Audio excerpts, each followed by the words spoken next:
अस्सलाम वालेकुम। प्रोग्राम जुर्म और सज़ा में मैं हूं काशिम मुश्ताक। आज के प्रोग्राम में हम बात करेंगे कराची में मंशियात के इस्तेमाल के हवाले से। और कराची के पोश इलाकों में न सिर्फ मंशियात का इस्तेमाल बढ़ता जा रहा है बल्कि ये एक कारोबार भी जो है वो बनता जा रहा है। कराची में नौजवान नस्ल मंशियात ख़ुद भी इस्तेमाल कर रही है और इसकी सप्लाई भी जो है वो की जा रही है। इस हवाले से पुलिस की जानिब से क्रैकडाउन भी जारी है। कराची का पोश इलाके हों या फिर दीगर इलाके हों, उनमें इसी तरह मंशियात की सप्लाई जो है वो की जा रही है, जिसकी वजह से न सिर्फ नौजवान नस्ल तबाह हो रही है बल्कि साथ साथ जो है वो इसमें एक बेहतरीन कारोबार भी सामने आ रहा है, जिसकी वजह से पुलिस की जानिब से अब क्रैकडाउन जो है वो शुरू कर दिया गया है। और क्रैकडाउन में मुख्तलिफ मुल्ज़मान को गिरफ़्तार किया गया है और मुल्ज़मान ने इंकशाफ भी किया है कि आया वो मंशियात कहाँ से लेते थे और उसके बाद कैसे जो है वो मुख्तलिफ इलाकों में सप्लाई करते थे। ये मुल्ज़मान कैसे पुलिस की जानिब से कार्रवाई की गई और इनको पकड़ा गया, आइए इस प्रोग्राम में आगे जानते हैं।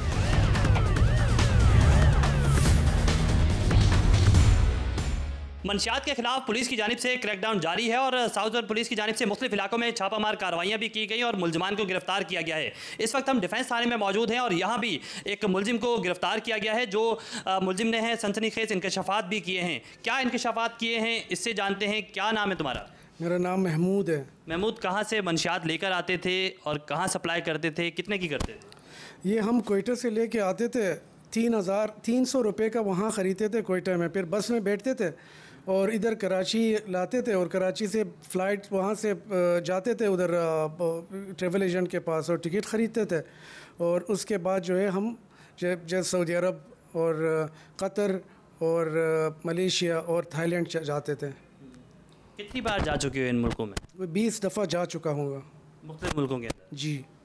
अच्छा, जब कोयटा से कराची आते थे तो बीच में मुतादिद ऐसी चेक पोस्ट आती हैं, कभी बस को रोका नहीं, कभी तलाशी नहीं ली गई, पूछा नहीं गया? नहीं, वो बैगों की तलाशी लेते, कभी ऐसा जामा तलाशी नहीं हुआ। अच्छा, जब कोयटा से कराची आते थे तो भी आप इसको मंशियात को छुपाते कहाँ थे, कैसे छुपाते थे? जी, वही गोलियाँ जो आगे ले जाते थे उसको हम खाते थे। तो वो हम गोली खाते थे और बाद में जो है हम निकाल देते थे। कोयटा से कराची मंशियात लेकर आ गए, फिर यहाँ से टिकट और वीज़ा लिया और लेने के बाद फिर प्लानिंग की और प्लानिंग के बाद यहाँ से फिर मूव ऑन करते थे। कैसे जाते थे, फिर उसके बाद क्या तैयारी होती? बस उसके बाद कपड़े वगैरह ख़रीदते थे और बस फ़्लाइट में बैठ जाते थे और उस मुल्क में जाते थे। वहाँ हमारे दोस्त होते थे अहमद यहाँ के, जो वहाँ वो हमें बंदा रेडी रखता था। तो वहाँ कोई बंगाली होता था या कोई पाकिस्तानी होता था तो हम उसको माल दे देते थे। तो फिर हमें यही अहमद इधर पाकिस्तान में हमें पैसे दे देता था। अच्छा, हमारे साथ इस वक्त एएसपी डिफेंस मौजूद हैं, उनसे भी पूछते हैं। इसकी मज़ीद चैन भी है क्या? इसने अब तक इंकशाफात किए हैं और जो इसके दीगर लोग हैं उनको भी गिरफ़्तार किया जाएगा? जी बिल्कुल किया जाएगा। इसने बताया है कि कोयटा में 3-4 जो इनके इन्वॉल्व ड्रग डीलर्स हैं जो पूरी चेन चलाते हैं, वहाँ पे बताया है। एक एबटाबाद का इसने ज़िक्र किया है, लाहौर में ज़िक्र किया है। तो ये पूरी एक जो नेटवर्क है, एबटाबाद, लाहौर, कोयटा और कराची में भी इनके 2 जो हैं वो इन्वॉल्व ड्रग डीलर्स हैं जिन पे हम लोग मज़ीद काम कर रहे हैं। कराची में आपको पता है कि मुख्तलिफ किस्म के ड्रग पेडलर के हवाले से बातचीत हो रही है, मंशियात फ़रोशों के ख़िलाफ़ क्रैकडाउन भी हो रहा है। क्या वजह समझती हैं कराची के पोश इलाकों में इस तरह के मुल्ज़मान घूम रहे हैं, उनको आप गिरफ़्तार करती हैं, दोबारा बाहर भी आ जाते हैं, तफ्तीश कमज़ोर होती है, क्या रीज़न समझती हैं? मुझे लगता है कि देखें, क्रिमिनल जस्टिस सिस्टम के तो बहुत सारे कंपोनेंट्स हैं, कानून भी है हमारे पास और हम लोग पकड़ते भी हैं। टाइम टू टाइम पुलिस बहुत ज़्यादा एक्टिवली पकड़ रही है। फिर आगे जाके समझ नहीं आता कि इन्वेस्टिगेशन भी अभी तो बहुत ज़्यादा जो उसके फ्लॉस थे हम लोगों ने वो ब्रिज करने की कोशिश की है। और नारकोटिक्स के केसेस पे स्पेशली सिंध पुलिस में स्पेशली उसकी कैपेसिटी बिल्डिंग हो रही है और बहुत अच्छे से इसकी तफ्तीश की जाती है। हमारे साथ मुल्ज़िम दोबारा से हम इसे पूछते हैं, जब कोयटा से कराची आते थे, कराची से जाके इसको सेल कर लेते, दोबारा आते थे, फिर कितने अरसे में दोबारा वीज़ा लेते थे और फिर जाते थे? और ये वीज़े का सारा प्रोसेस कौन करता था, खुद करते थे? जी, खुद करता था और इसमें तकरीबन 3-4 महीने लगते थे। और कितने सालों से ये काम कर रहे हो? 10 साल। कितने पैसे अब तक कमा चुके हो ऐसे? पैसे जो कमाए उड़ाए। और इसके अलावा क्या काम करते हो? उसके अलावा रेस्टोरेंट, फास्ट फूड। ये सारे लिंक्स तुम्हारे कैसे बने, कौन बनवाता था ये तमाम तर लिंक्स? ये वो शुरू में 1-2 बंदे थे, फिर उससे बनते गए इस तरह। ठीक, बिल्कुल ये डिफेंस थाने की जानिब से ये कार्रवाई की गई है और आपको दिखाएं मेरे कैमरामैन नंदान हैदर कि ये तमाम तर ये जो केस प्रॉपर्टी इसके पास ये मंशियात मुख्तलिफ़ किस्म के कैप्सूल जो हैं वो इससे बरामद हुए हैं और बरामद होने के बाद पुलिस ने ना सिर्फ यहाँ से क्रैकडाउन किया है, मैं अपने कैमरामैन से कहूँगा कि हमने इस मुलजिम के थ्रू तमाम तर डेमो भी यहाँ दिया गया है और ये डेमो में आपको दिखा सकते हैं कि इस तरह के जो ये कैप्सूल हैं ये बनाए जाते थे इसकी जानिब से प्रॉपर, और उसके बाद यहाँ से वीज़ा लेने के बाद ट्रैवल करता था और ट्रैवल करके कैप्सूल जो है वो सप्लाई किए जाते थे। तो ये तमाम तर तफसीलात पुलिस की जानिब से अब सामने आई हैं। इस मुलजिम को मजीद इंटेरोगेट भी किया जा रहा है और साथ साथ इसने जो दीगर नाम बताए हैं उस हवाले से भी जो है वो पुलिस की जानिब से छानबीन शुरू कर दी है। आज बिल्कुल कराची में मंशियात के खिलाफ पुलिस का क्रैकडाउन जारी है और कराची के पोश इलाकों में मंशियात की सप्लाई होती है और इस हवाले से पुलिस की जानिब से ये दावा किया जा रहा है कि अब क्रैकडाउन शुरू कर दिया गया है। 31 के करीब मुलजमान जो है वो साउथ जोन के मुख्तलिफ इलाकों से जो है वो पुलिस ने गिरफ्तार किए हैं। इस वक्त हम दरक्षा थाने में मौजूद हैं, SHO दरक्षा भी हमारे साथ मौजूद है, उनसे भी बात करेंगे। पहले यहाँ कुछ मुलजमान मौजूद हैं, उनसे पूछगछ करते हैं किस किस्म की मंशियात जो है वो इनसे बरामद हुई है और इनका इस हवाले से क्या कहना है। क्या नाम है तुम्हारा? अब्दुल हफीज़। हफीज़, क्या करते हो, कहाँ से मंशियात आते थे? मैं अब चौकी से लाता था और ये मेरा अली नाम का दोस्त है, उसने मंगाया मुझे। वैसे करते क्या हो मंशियात सप्लाई करने के हवाले? वही मैं काम करता हूँ टेलर का। उससे आमदन कैसे, कितनी आमदन होती है तुम्हारी? बस गुजर बसर हो जाता है। फिर उसके बाद बस ये जो दोस्त यार है तो हम खुद भी पीते हैं और मुझे बुलाया, मैं यहाँ पे आया हूँ, फिर पुलिस ने पकड़ा है मुझे। पुलिस ने कैसे पकड़ा? और अली नाम का दोस्त है मेरा, अली सोनारा नाम का, उसने मुझे यहाँ पे बुलाया और उसने पुलिस में रेड मार दी मेरे ऊपर। अच्छा जी, यहाँ एक और मुलजिम भी मौजूद है, उससे भी बातचीत करते हैं। तुम बताओ क्या नाम है तुम्हारा? मोहम्मद हुसैन। हुसैन, कैसे पकड़े गए और इससे पहले भी कभी पकड़े गए हो? जी सर, इससे पहले भी पकड़े गए हैं नशे के चक्कर में, मंशात के चक्कर पे। खुद भी नशा करते हो? जी सर। कब से नशा कर रहे हो? सर 1-1.5 साल से। और किस चीज़ का नशा करते हो? आइस का, चरस का। और तुम आइस लेते कहाँ से? मैं सर लियारी से लेता हूँ, दोस्त है मेरा अली, मोहम्मद अली नाम है ना, उनसे लेकर आता हूँ। फिर ये यहाँ पे डिफेंस में यार दोस्त हैं 2-4 गेस्ट हाउस वाले भी, तो वो कॉल करते हैं, व्हाट्सएप में रब्ता करते हैं मुझसे, उन्हें चाहिए होती है तो उन्हें ला कर दे देता हूँ, इससे मेरा भी खर्चा वर्चा बन जाता है। बिल्कुल, मैं अपने कैमरामैन अदनान हैदर से कहूँगा कि मुख्तलिफ़ किस्म की यहाँ मंशियात मौजूद है। आपको बताएं कि जो अमूमन चर्च के नाम से ये मंशियात मार्केट में जानी जाती है, लेकिन इन मुलजमान की जानिब से ये कहा जा रहा है कि ये जो मंशियात है ये ब्लैक गोल्ड के नाम से काफ़ी ज़्यादा मशहूर है इनके दरमियान, और ये इसी नाम से जो है वो इसको मुख्तलिफ़ मार्केट्स के अंदर सेल भी करते थे। किस रेट पर सेल करते थे, जो दीगर मंशियात यहाँ मौजूद है, SHO दरक्षा शाहिद ताज हमारे साथ मौजूद हैं। इससे पहले भी इस तरह के क्रैकडाउन किए गए हैं, दोबारा से इस तरह के नेटवर्क जो है वो एक्टिव हो जाते हैं। अब भी क्रैकडाउन किया जा रहा है, कराची के पोश इलाकों में मंशियात बढ़ती जा रही है, क्या कहेंगे सवाल? जी बिल्कुल, इसके हवाले से जो ना क्रैकडाउन साउथ पुलिस का जो ना कंटिन्यू है और हमें जैसे इंस्ट्रक्शंस मिली हुई उसके मुताबिक हमने तमाम मुलजमान गिरफ़्तार किए और इनकी मज़ीद इंट्रोगेशन के बाद इनके पूरे रैकेट को डिस्क्लोज़ कर रहे हैं, जहाँ से सोर्स आ रही है इनकी, जहाँ से सप्लाई है इनकी, जो जो इनके सेलर हैं, परचेजर, सबके खिलाफ एक्शन हो रहा है। अच्छा, तो एक और मुलजिम भी मौजूद है, उससे पूछते हैं कि क्या पार्टी अरेंज करवाते थे, लड़कियों को सप्लाई करते थे, क्या किस तरह तुम नशा अपने लिए भी अरेंज करते थे और दीगर लोगों के लिए भी अरेंज करते थे? सर मैं लेता था और जो है मतलब आगे जो है फिर दोस्त भी लेते थे, हम लोग आपस में एक दूसरे को मतलब दिला दिया करते थे सर। ये चर्च का नाम तुमने ब्लैक गोल्ड रखा हुआ था, इसकी क्या वजह थी? इसको कोड वर्ड में क्यों वो यूज़ करते थे? चर्च तो नॉर्मल कॉमन है कराची के अंदर भी। सर मैं तो चर्च नहीं पीता हूँ, मैं आइस पीता हूँ सर। आइस कितने की लेते थे, कहाँ से लेते थे? वो भी सस्ता नशा तो नहीं है सर? वो जो है वो डीलर से लेते थे, अली सुनारे से, और जो है वो फिर वो हफीज़ भी के साथ में जब ये कभी देते थे इससे, कभी उबैद से, इस तरह।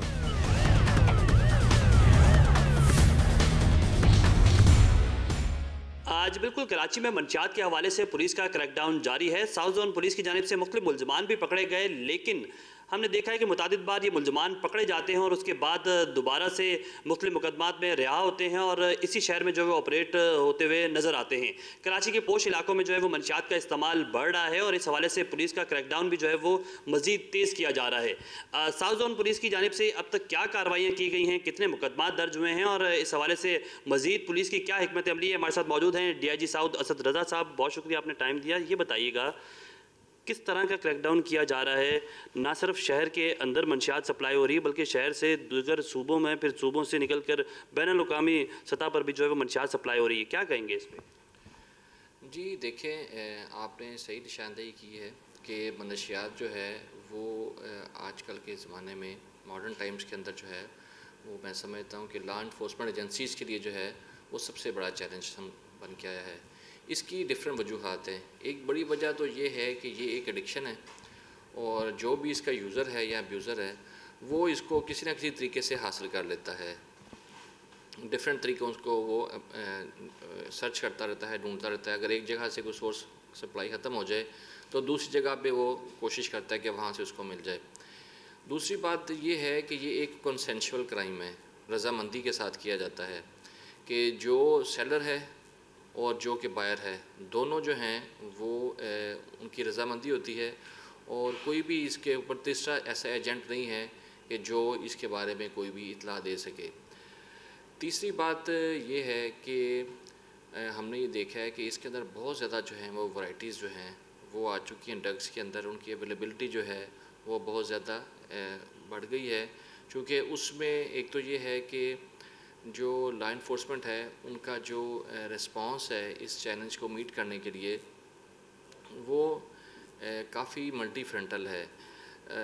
देखा जाए तो तकरीबन कोई गवर्नमेंट की कोई 8 से 10 एजेंसीज़ जो हैं जिसमें ANF है, उसी तरह से एक्साइज पुलिस है, लोकल पुलिस है और दीगर लॉ इन्फोर्समेंट एजेंसी जो हैं वो इस काम को जो है वो सर अंजाम दे रही हैं और अगरचे उनकी आपस में कोऑर्डिनेशन भी है मगर उसके बावजूद जो है वो मैं समझता हूँ कि ये जो चैलेंज है वो वैसे का वैसे मौजूद है और उसमें कुछ जो अवामिल हैं वो जो हमारा जो जुडिशल सिस्टम है उसको भी पर्टेन करते हैं। उसके अलावा एविडेंस कलेक्शन है, ट्रेनिंग ऑफ IOs जो है वो बेहतर करने की ज़रूरत है जिससे मैं समझता हूँ कि जो लोग पकड़े जाते हैं उनकी कन्विक्शन जो है वो बेहतर हो सके। इसी तरह से उससे रिलेटेड जो है जो प्रोसीडिंग्स हैं जैसे कि टेरर फाइनेंसिंग है या फिर एंटी मनी लॉन्ड्रिंग है जो कि इससे बड़ा मिलता जुलता जो है वो एक सब्जेक्ट है कि जो भी प्रोसीड्स ऑफ ये है क्राइम है उसको कैसे वो लोग जो हैं वो डिफरेंट ऑनलाइन रिसोर्सेज के ज़रिए जो है उसको ट्रांसफ़र कर देते हैं। तो जहाँ तक कराची पुलिस और बिलखसूस साउथ जोन पुलिस की बात करें तो इसमें एक तो ये है कि अब हमने ये अप्रोच रखी हुई है हमेशा से जिसको हम सोच रहे हैं कि उसको थोड़ा सा उसको हम चेंज भी करें। वो हमारी ट्रेडिशनल अप्रोच यही थी कि हम जो ड्रग यूज़र है उसको हमेशा एज ए विक्टिम ट्रीट करते रहे हैं और हम समझते हैं कि जो स्मॉल क्वांटिटीज़ में जैसे अगर कोई बंदा जो है वो ड्रग को इस्तेमाल करता है अगर हम उसको उस क्वांटिटी के साथ गिरफ़्तार कर लेते हैं और फिर उसको प्रोसिक्यूट करते हैं तो वो हम एक तरह से जो है उसको एक्सेसिवली जो है वो प्रोसिक्यूट कर रहे हैं या फिर उसको इस तरह से क्रिमिनल बना रहे हैं, उसको क्रिमिनलाइज कर रहे हैं उस चीज़ को। अगरचे उसका use by all means of law वो है तो क्रिमिनल ऑफेंस ही है मगर हमारा फोकस जो है वो ज़्यादा रहा है कि जो लोग सप्लायर हैं या फिर जो लोग ट्रांसपोर्टर्स हैं उनको हम पकड़ें और उनके ख़िलाफ़ एक्शन लें और उनको प्रोसिक्यूट भी करें।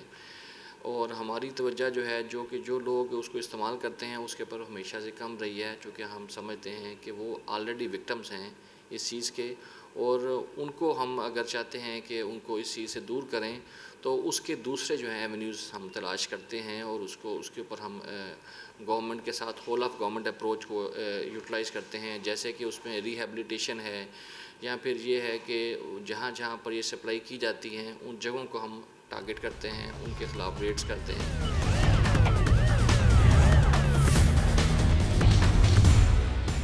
प्रोग्राम जुर्म व सज़ा के लिए राजा रियाज़ अहमद रासिख गुजरात से। जी मैं गुज़श्ता हफ्ते में यहाँ पे एक दो बहनें जो मुज़ब्बानिया में जो एक ही घर में शादीशुदा थी वहाँ पे उसके खामद ने एक बहन जो बुशरा कोसर है उसको उसके मुंह पर कपड़ा देकर उसको हलाक कर दिया गया था जिससे ख़ुद तो बाहर चला गया था, बाद में किसी को पता ही नहीं था कि ये कत्ल हुई है, जबकि वो लोगों ने उसको दफन कर दिया और उसके बाद कुल भी कर दिया। कुल करने के बाद वो 4-5 दिन के बाद उसका जो हस्बैंड है वो ज़काउल्लाह वो आया और आके तो उसने अपनी सास को और जो साली जो उसकी भाभी भी लगती थी वो सब बैठी हुई थी, तो उन्हें कहा कि मैंने बुशरा को गला दबा कर कत्ल कर दिया और अब आप लोगों की बारी है। इसके बाद फिर वो पुलिस केस बना और पुलिस ने इंक्वायरी की और इंक्वायरी करने के बाद फिर वो चूँकि FIR 302 में नामजद करके मुलज़म को गिरफ़्तार कर लिया है। लेकिन इसके साथ ही जो बात यह है कि अभी चूँकि ये काज ऑफ डेथ का पता नहीं है, जिस पर पुलिस ने इलाका मजिस्ट्रेट से रब्ता किया और वकील ने भी इलाका मजिस्ट्रेट से रब्ता करके तो वो ये कब्र कुशाई का जो है उन्होंने दरख्वास्त दी, जिसको 20 तारीख को आइंदा जो है ना वो उसकी कब्र कुशाई होगी और उसके बाद फिर काज का पता चलेगा। और यहाँ पे अभी जो ज़काउल्लाह मुलज़म है उनके वालिद साहब मौजूद हैं। हम इनसे पूछते हैं कि आप ये इस वाक़या के बारे में क्या कहते हैं, ये कैसे वाक़या पेश आया, आप बताइएगा ये किस तरह वाक़या पेश आया और ज़काउल्लाह जो है वो क्यों ऐसा किया उसने? ये वो रात दे कोई शाम दे रोटी राटी खा के ते इस कमरे च अपना TV ला के वेखण लग पे। मैं ऊपर सोना उत्ते ममटी मैं उत्ते जाके सौ गया ते रात कोई इलम नहीं विकी बुआ कहीं लांदे ने खड़कदा कोई पेशाब कर निकला ते आखे खड़कदा ते कोई इलम नहीं आ सुते हैं। वड्डा निक्की बच्ची है जिहड़ी वड्डी ज़काउल्लाह दी वो उठी उन्हें उठ के रौला पाया भी अम्मी नहीं भी बोलती तो अब्बू भाई पापा घर को नहीं। मैं क्या शामी इतने सन तो हूँ किधर गए ने कोई नहीं मनु फड़ा तफड़ी पै गई। मैं थले आया तो वेख्या तो फौत हुई थी तो पापे की घर को नहीं सन। मैं क्या काम वो विखा गए ने अपना कर गए ने। सुबह ये पिया भी कोई ने इनू मारिया फिर आखन लगे चलो ये तो पेट ज़्यादा खराब सी पता नहीं हूँ उन्हें मारिया कि जिसकी डैथ हो गई तो फिर दफन कर देती। बाद चौथे पंजवें दिन आया आके उन्हें खुद ही मान लिया कि मैं मारिया तो गला दबा के मारिया उत्ते कम्बल दे के ये अपने कबाली हो गया। अच्छा जैसे ये बताइएगा कि वो जब आया तो उसने बताया, उससे पहले आपको शक भी पड़ा था कि ये कत्ल हो गया, लेकिन फिर आपने पुलिस को इतला नहीं की? नहीं वो उसले जो आया है ना उन्हें मन्या तो फिर तसली हो गई फिर पुलिस ने इतला दी। अच्छा आप बताइएगा कि जिस तरह वो बच्चा जो है आपका बेटा जो है उसने पहले सबके सामने कहा था मैंने कत्ल करना है और कर भी लिया, दूसरी बेटियों को भी कत्ल किया था, तो आप इस बारे में क्या कहते हैं कि वो लड़का ऐसा क्यों करता था? वो जी साल साल गैब रहिंदा सी बाहर घर आंदा ही नहीं सी, ना फोन करता सी ना कोई शह दिंदा सी। हुण आया साल बाद मैं इन्हूं आख्या बच्चियां निक्कियां तू इन्हां नूं कोई शह ना दिया कर, असीं इन्हां दी जिम्मेवारी चुकी है कोई नहीं असीं निभा दे ते तू आके ते इन्हां नूं मिल गिल गया तो इन्हां नूं दलेरी रवे दी चलो कोई नहीं साडा अब्बू ते है न ते मैं आख्या तू आवे जा हुण मैं आवां जावां करां तो फिक्र वाली गल कोई नहीं। अगे मैं एक्सीडेंट आया तो इंज हो गया मेरा मोबाइल भी टुट गया स्कूटर भी टुट गया। मैं फिर आख्या की परेशान करना वो इंज गल्लां पता करदा रहा साडे नाल। हुण मैं बिल्कुल ठीक हाँ तो मैं सब करां वो ठीक ठीक विच अगू रात नूं सानूं वेख्या तो वड्डे ने यह काम कर छड़िया ये तो साडे अकल फ्री बाहर असीं वजीया नहीं, ये कोई नहीं काम करदा। हाँ जी ऐसा दी गल्लां करदा रहा।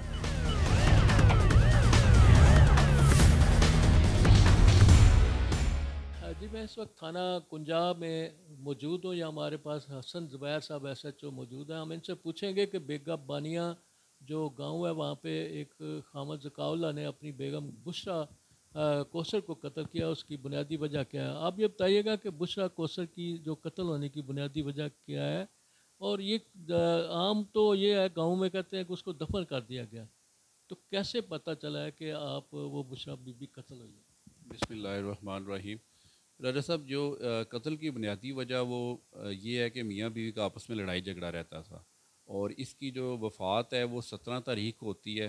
17 तारीख को जब बुशरा बीबी की डेथ होती है तो उसके फ़ौरी बाद उसका खावंद इस्लामाबाद चला जाता है। 25 तारीख को जब वो इस्लामाबाद से वापस आता है तो वह घर में आके दोबारा लड़ाई झगड़ा करता है। लड़ाई झगड़े के दौरान वो गुस्से में इस बात का इज़हार करता है कि जी मैंने 17 तारीख को अपनी बीवी का गला घोंट कर उसको मार दिया था और अभी मैं उस घर में जो उसकी दूसरी हमशीरा, चूँकि जो मकतूला की जो दूसरी हमशीरा तैयबा है उसकी शादी भी उसी घर में हुई थी और मैं अब इसको भी इस घर में रहने नहीं दूँगा। आप ये बताइएगा कि वो जब उसने अपनी उसके भाभी लगती है वो उसको उसने कहा जी कि मैं आपको भी कत्ल कर दूंगा, उसके बाद पुलिस ने क्या एक्शन किया? जी बिल्कुल, जब उसने अपनी भाभी को वहाँ पे हरासा करने की कोशिश की और उसके सामने इस बात का इजहार किया है कि जी मैंने अपनी बीवी को भी कत्ल किया था और तुम्हें भी कत्ल कर दूंगा, तो उसने 15 पे हमें इतला दी है कि जिस तरह जो मेरा जेठ है वो मुझे मारने की कोशिश कर रहा है। 15 की इतला पे फौरी तौर पे हमने रिस्पॉन्ड किया। जब मौके पे गए हैं तो पता चला है कि जी 17 तारीख को जो बुशरा बीबी की डेथ हुई थी वो बेसिकली डेथ नहीं थी बल्कि उसे कत्ल किया गया था। और उसी दौरान ये जो कौल है ये उसी गांव में किसी घर में रूपोश हो गया था। हमने फौरी तौर पे वहाँ पे सर्च करके इसको गिरफ़्तार किया है, FIR दर्ज रजिस्टर की है। अच्छा, उसके बाद आप बताइएगा कि उसकी तफ्तीश के किस मरहले में गया है और क्या वो जुडिशल हो गया है? जी बिल्कुल, अभी मुलज़म जुडिशल हो चुका है और जो कबर कुशाई का प्रोसेस है वो अभी अंडर प्रोसेस है, उसकी अभी डेट डिसाइड नहीं हुई।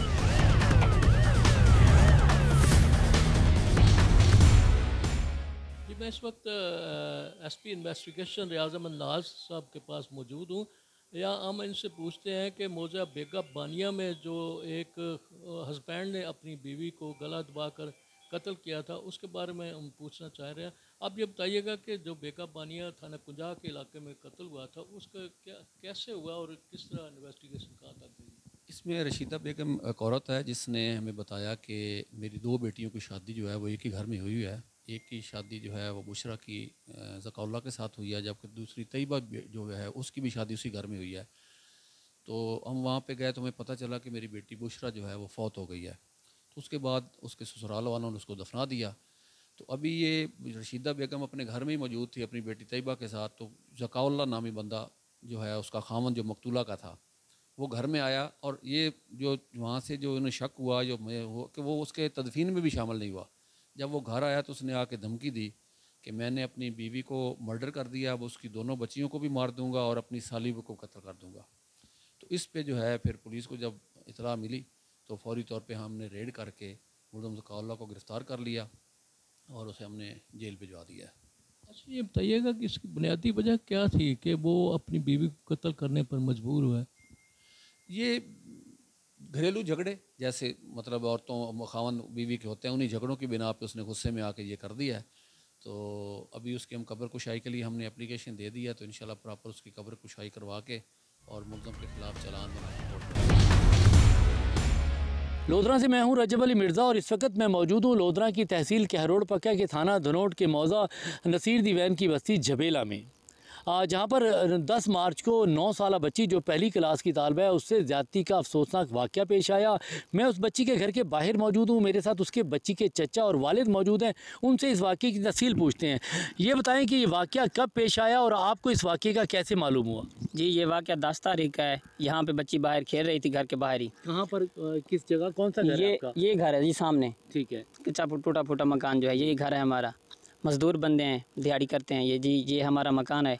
बच्ची यहाँ पे बाहर खेल रही थी तो ये सामने जो है ये कमांद है। मुलजिम जो है वो इस कमांद में बच्ची को ले गया उठा के। ये जो सामने जी ये सामने जो है जी बिल्कुल जी यही कमांद है। तो हम बच्ची को ढूंढ रहे थे, बच्ची नहीं मिल रही थी। तो थोड़ी देर बाद पता चला ये वहाँ से ना रोने धोने की बच्ची की आवाज़ आ रही थी। तो हमने जब देखा कि मुलजिम देख के हमें फ़रार हो गया, हम बच्ची को ले आए घर में। जो है 15 पे कॉल की थाना धनोट में, पुलिस वो आ गई। उन्होंने मौका चेक किया तो उन्होंने बच्ची को जो है ना अस्पताल में दाखिल करवाया। उन्होंने हमारी यानी कि जो है FIR दर्ज की। वो हमारे साथ भरपूर ताउन कर रहे हैं।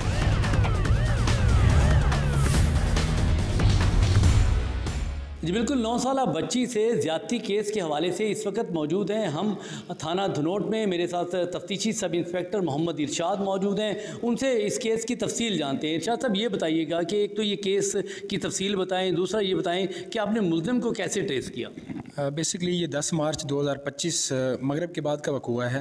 हमें 15 पे कॉल मसूल होती है कि जो कॉलर हैं वो कॉल करते हैं कि मेरी बेटी के साथ रेप हो गया। तो पुलिस फ़ौरी तौर पे हम मौके पे पहुंचते हैं, रिस्पॉन्ड करते हैं।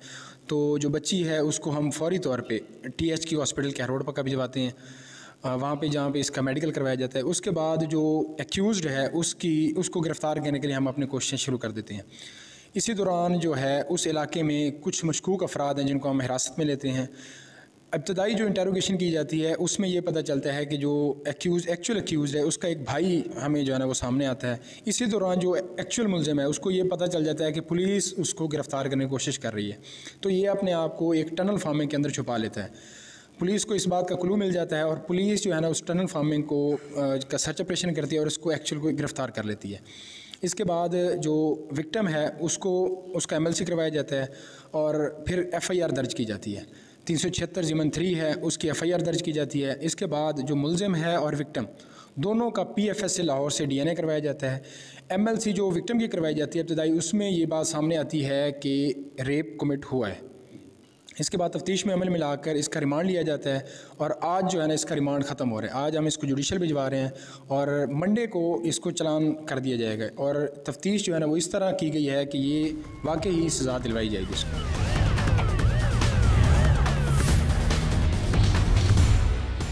ख़वातीन और बच्चों के साथ जिनसी तशद्दुद के बढ़ते हुए वाक़यात के हवाले से हम इस वक्त मौजूद हैं DPO कामरान मुमताज़ के साथ। उनसे पूछते हैं कि पुलिस इस हवाले से, इनकी रोकथाम के हवाले से क्या इक़दाम कर रही है। जी बहुत शुक्रिया। इस हवाले से मैं आपको बताता चलूँ कि ये ख़वातीन और बच्चों के साथ जो जिनसी तशद्दुद या ज़्यादती के वाक़यात हैं, ये ऑनरेबल CM पंजाब की जो है उनके मुताबिक उनकी रेड लाइन है और इस सिलसिले में हमें IG साहब की तरफ से बहुत स्ट्रिक्ट इंस्ट्रक्शंस हैं और इसकी रोकथाम के लिए काफ़ी इक़दाम किए गए हैं, जिसमें अब एक नया लॉ इंट्रोड्यूस कराया गया है जो एंटी रेप एक्ट है, जिसमें बहुत सीवियर किस्म की पनिशमेंट्स जो हैं वो इंट्रोड्यूस कराई गई हैं और इन्वेस्टिगेशन ऑफिसर्स, प्रोसिक्यूटर्स और इवन अदालतों के भी जो है वो बहुत क्लियरली जो है रोल्स डिफ़ाइन किए गए हैं।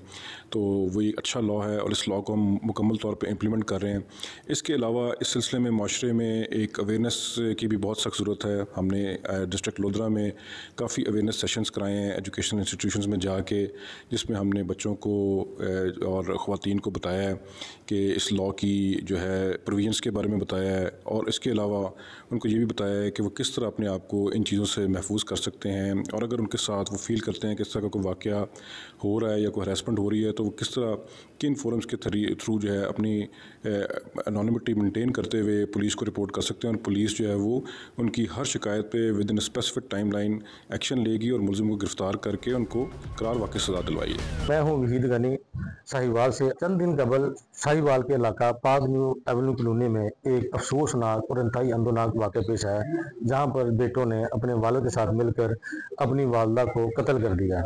उनका ये कहना है कि हमारी वालदा बदचलन थी, जिस वजह से उन्होंने इंतहाई शफाकाना तरीके से गला काट कर बेटों ने अपने वालिद के साथ मिलकर अपनी वालदा का कत्ल कर दिया। मकतूला की 4 बेटियां थी और 2 बेटे थे।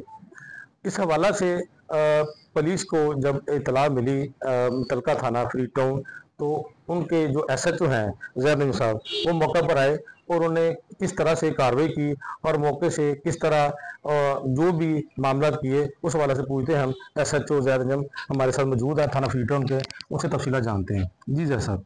19-20 की दरमियानी शब में हमें इतला मिलती है सुबह सहरी के वक्त 1-5 पे कि इस तरह बेटों ने और बाप ने मिलके एक औरत का कत्ल कर दिया है। हम इतला पाकर मौका पर पहुंचते हैं, सीनियर ऑफिसर्स भी मौका पर आ जाते हैं और CSU क्राइम सीन यूनिट को भी मौका पर बुलवा लिया जाता है शवाहद इकट्ठे करने के लिए। यहाँ पे आते हैं तो देखते हैं इस चारपाई पे एक डेड बॉडी पड़ी होती है जिसका गला बुरे तरीके से कटा हुआ होता है। हम उसको चेक करते हैं, फिर ऑफिसर जो हमें हदायत देते हैं उसके मुताबिक हमने शवाहद इकट्ठे करने शुरू किए हैं। क्राइम सीन यूनिट ने सारे क्राइम सीन को प्रिजर्व किया है। उसके बाद जो है हमने डेड बॉडी को हॉस्पिटल मुंतकिल कर दिया पोस्टमार्टम के लिए। वर्षा की दरख्वास्त पर FIR लॉन्च होगी। ये बताइएगा जैद साहब कि जब आप मौके पे आए तो आपने क्या देखा और जो मुलजमान थे वो मौके पे मौजूद थे, फरार हो चुके थे? जब हम मौके पर आए तो वर्षा मौजूद थे और डेड बॉडी इधर मौजूद थी, मुलजमान मौके से फरार हो चुके थे। उसके बाद DPO साहब ने एक स्पेशल टीम तश्कील दी है जिन्होंने तमाम वसाइल को बरकार लाते हुए और जदीद टेक्नोलॉजी का सहारा लेते हुए हमने मुलजमान को अरेस्ट कर लिया है। कितने मुलजमान गिरफ्तार किए आपने, कौन कौन शामिल है उसमें? 3 मुलजमान गिरफ्तार किए हैं। जो अरसलान जिस पर इल्ज़ाम है कि उसने छुरी से गला काटा है, दूसरा अदनान है उसका भाई और तीसरा उनका वालिद मंशा है। जी मैं इस वक्त मौजूद हूँ थाना फ्री टाउन में और मेरे साथ मुलजमान हैं मंशा और अरसलान ने अपनी वालदा को, रबीना बीबी को अपने वालिद मंशा के साथ मिलकर कत्ल कर दिया, उनका गला काट दिया। इनसे पूछते हैं कि इन्होंने ये अंदोनाक जो इक़दाम उठाया है इसकी क्या वजह है, ये क्यों इस हद तक पहुंचे कि इन्हें अपनी वालदा को कत्ल करना पड़ा। जी मंशा साहब दसो, तुहाडी बीवी सी रबीना? जी सर मेरी बीवी सी। क्यों कत्ल किया तुसीं उन्हां नूं? सर उन्हें ना समझ खराब सी एक दूसरा मुंडे नाल जी, अगे भी पहले सर भाग गई सी, महीना 2 महीने रही, अभी पर्चा भी कराया सर, वापस फिर आ गई, मिन्नतां तरले उन्हें कीते, अभी सुलह कर ली, फिर रख ली, फिर उन्हें माफ कर दिता जी। गला किन्ने कटिया रबीना बीबी दा? छुरी नाल तेज धार वो छुरी नाल ये मेरे बेटे ने काटा है। असलाम तू गला कटा अपनी वालदा का? हाँ जी मैं क्यों कदम तुमने ये उठाया इतना संगीन कदम कि तुम्हें अपनी वालदा को कत्ल करना पड़ गया, क्या ऐसी बन गई थी? सर वजह यही है कि वो इज्जत का मामला था, 2-3 बार पहले ये मसला हुआ था, हमसे नहीं बर्दाश्त हुई, तो इसलिए मैंने ये कदम उठाया। इसमें ना मेरे वालिद का ना किसी भाई का, सिर्फ मैंने गला काटा है। ये मुझे छुड़ाते रहे और मैं जल्दी समझ लो कि इनके हाथ आने से पहले मैंने उसको गला काटा। किस चीज से गला काटा तुमने अपनी वालदा? छुरी से काटा। तुम्हें जरा अफसोस नहीं हुआ कि तुम्हारी वालदा है, तुम ये संगीन कदम कर रहे हो, उन्होंने तुम्हें पैदा किया, तुम उससे गला काटा? अफसोस मुझे बहुत है, अल्लाह से डर कर मैंने पहले भी जब वापस आई थी मैंने कुछ भी नहीं कहा था, लेकिन वो अपने वालिद साहब और अपने भाई से पूछ कर ये सुलह करा दी थी हमने और कुछ भी नहीं कहा था, इसलिए ये दोबारा कदम उठाया और गैरत थी, हमारी इज्जत थी और मुझे ये करना पड़ा। जी आपने देखा कि मुल्ज़मान का कहना है कि हमने गैरत के नाम पर उनका कत्ल किया है। उनको हमने पहले भी समझाया बुझाया था कि वो इस तरह के इकदाम ना करें, लेकिन वो बात नहीं आई। मैं इनसे पूछना ये चाहता हूँ कि इनको इस इकदाम पे ज़रा अफसोस है या नहीं है? जी मिर्शा साहब बताइए, आपको इस इकदाम पे अफसोस है? बहुत अफसोस है, तो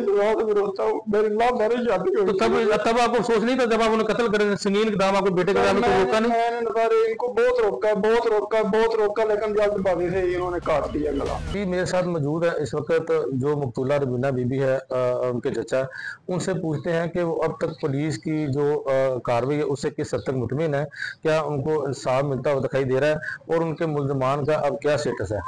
जी रज़ाक साहब बड़ा जी मुतमिन है जी, पुलिस ने आके मुल्ज़मान फड़ लै गए, ਅਸੀਂ बड़े खुश है जी, सानू इंसाफ मिले जी।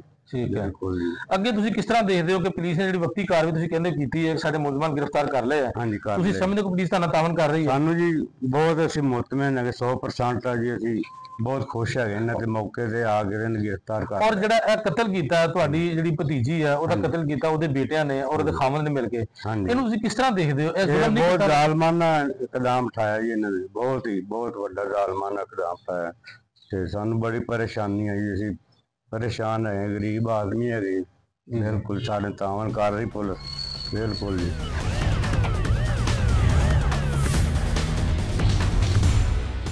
जी इस वक्त मौजूद हूँ डिस्ट्रिक्ट पुलिस ऑफिसर में, हमारे साथ मौजूद है district police officer Rana Tahir Rahman Khan.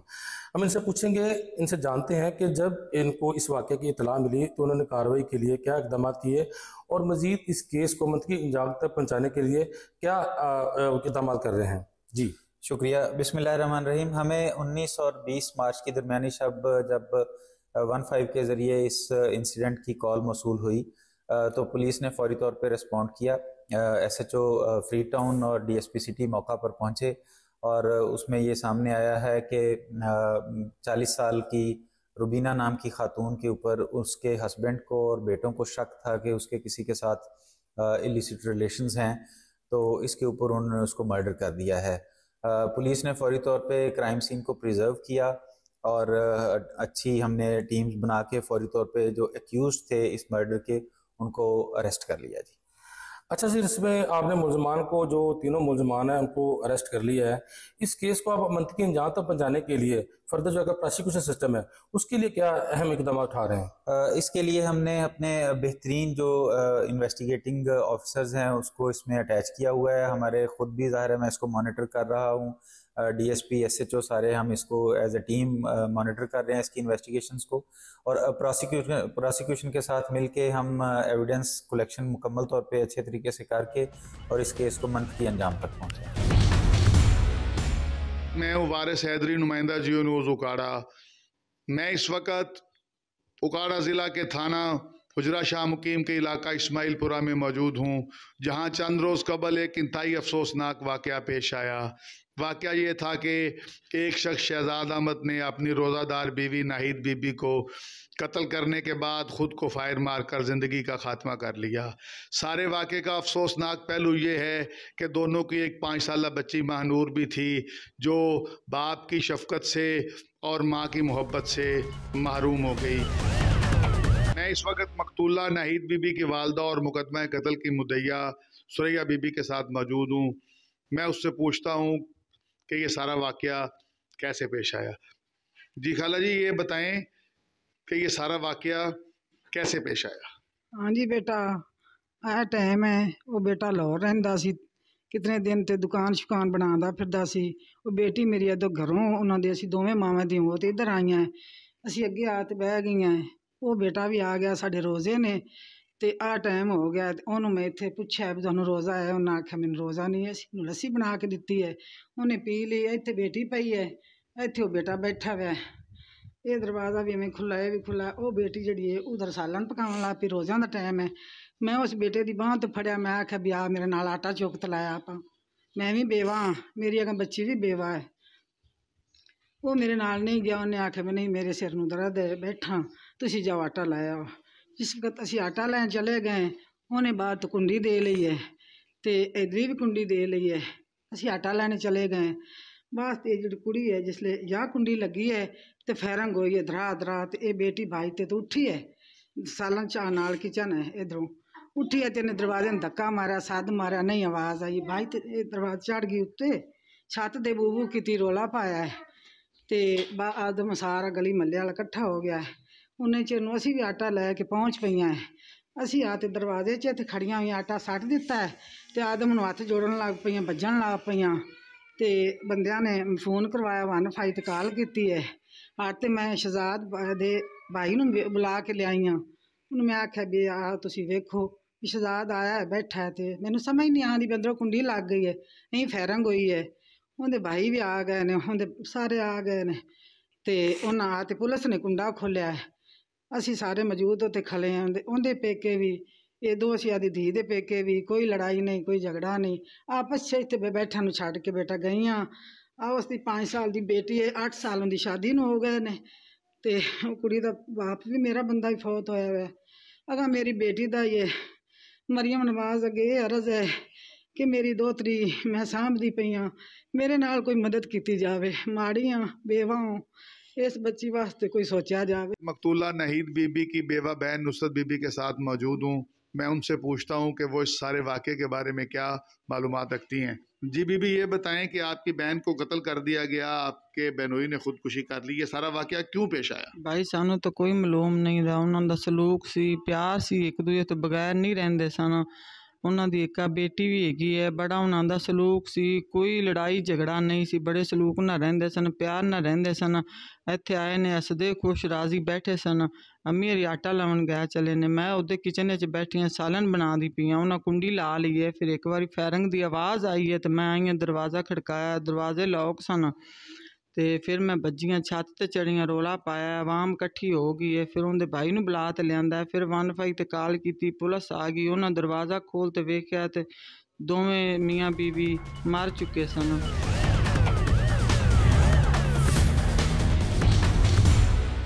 जी मैं इस वक्त थाना उजरा शाह मुकीम में मौजूद हूँ जिनके SHO हाफिज़ अतर रशीद मौका पर पहुँचे।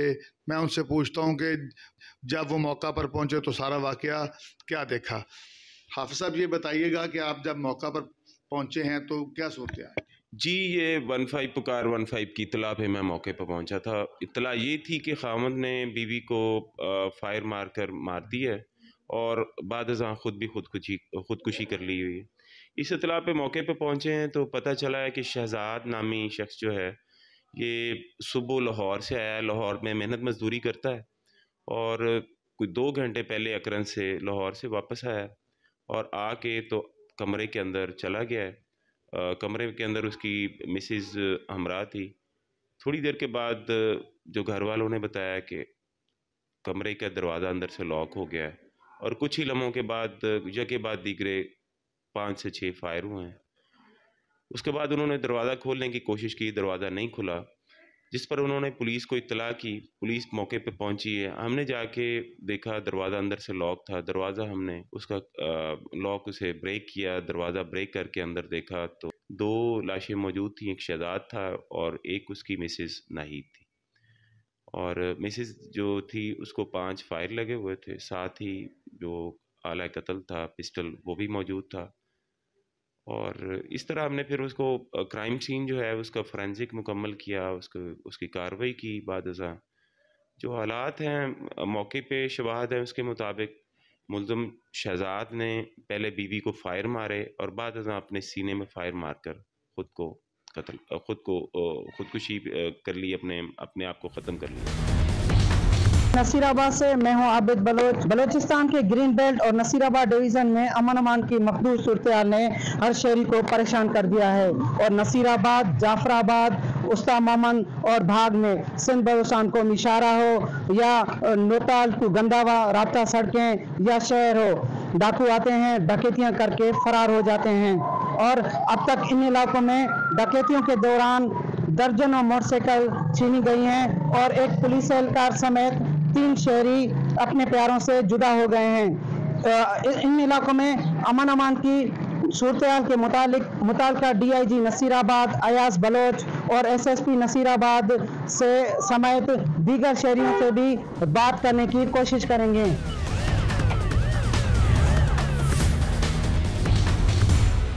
ये है 45 साला मीर मोहम्मद जो कारोबारी लेन देन के बाद अपने भाई और बेटे के साथ घर आ रहा था। डाकुओं ने कार छीनने की कोशिश में फायरिंग करके इसके भाई और बेटे को कत्ल कर दिया। अपने बेटे की आखिरी निशानी अपने पोते को हसरत भरी निगाहों से देखने वाले दादा और पोते की हंसती बसती दुनिया डाकुओं ने उजाड़ दी।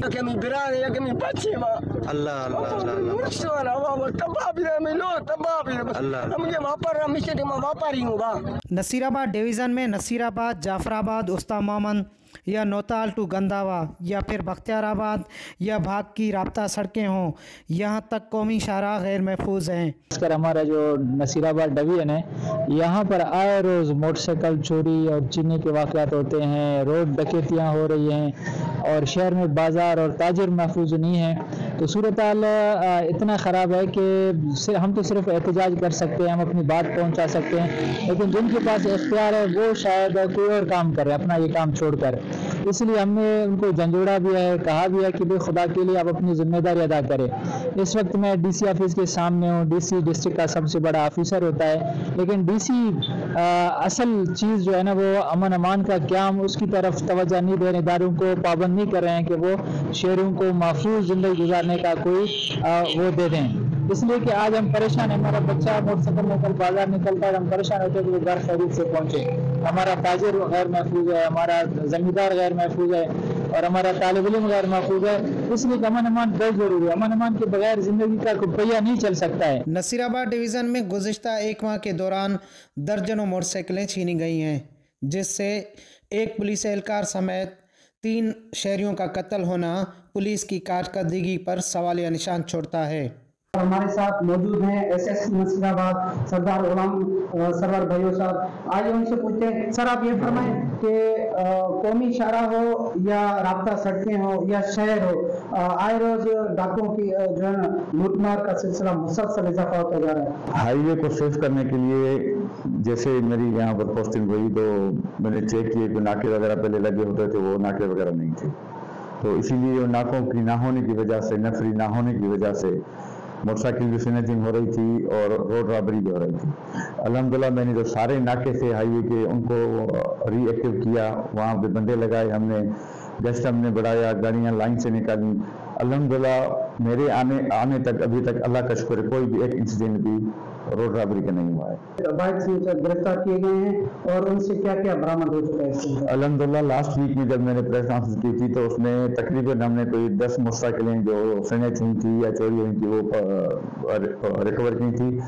कोटा से भी हमने रिकवर की थी मोटरसाइकिलें जो लेके गए थे, और दूसरा उसमें हमने तो 6 बंदे गिरफ्तार किए जो उनमें इन्वॉल्व थे, वही जिन्होंने मोटरसाइकिलें छीनी थी, वही एक्चुअल बंदे जो थे वही हमें गिरफ्तार किए थे। पुलिस कार्रवाई भी करती है, डाकुओं को और मुलजमान गिरफ्तार भी होते हैं, तो इसके बावजूद वो बआसानी से जो है ना रिहा हो जाते हैं। इसकी क्या आप कहाँ देखते हैं कि गैप है, तफ्तीशी अमल में गैप है या कोई और वजह है? नहीं, इस पर कोई डाउट नहीं कि तफ्तीशी अमल में थोड़ी बहुत खामियां हैं, तो उनको हम एड्रेस कर रहे हैं इंशाल्लाह ताला। जो क्योंकि ज़्यादातर तो केसेस कोर्ट में चलते हैं, वो कोर्ट में एविडेंस वगैरह भी देने, लोग अगर FIR में होते हैं तो वो जब आपस में उनका पेचअप हो जाता है तो वो फिर वो बयान भी अपना चेंज कर देते हैं। नसीराबाद डिवीज़न में अमन अमान की मखदूस सूरत हाल के खिलाफ मुख्तलिफ सियासी जमातों की जानिब से एहतजाज और प्रेस कॉन्फ्रेंस भी की गई।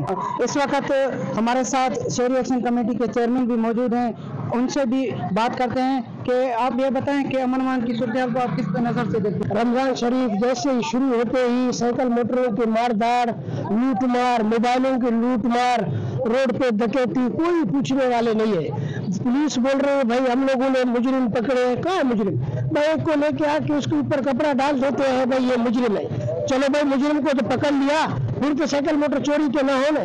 तकरीबन नसीराबाद से, हमारा यहाँ नसीराबाद सिर्फ डिवीजन से 20 से 25 साइकिल मोटर रोजाना जाते हैं। ऐसे शख्स है जो अपनी शर्मिंदगी की बात से थाने पे भी कोई इतना ही रिपोर्ट देने के लिए भी नहीं जा रहे हैं, क्योंकि कुछ अर्सा पहले हमारा अपना ही मुलाजिम उसी के साथ तीन बंदे पिस्टलों के साथ उतार के उसका साइकिल मोटर 1.5 लाख रुपया पैसा और मोबाइल ले गए।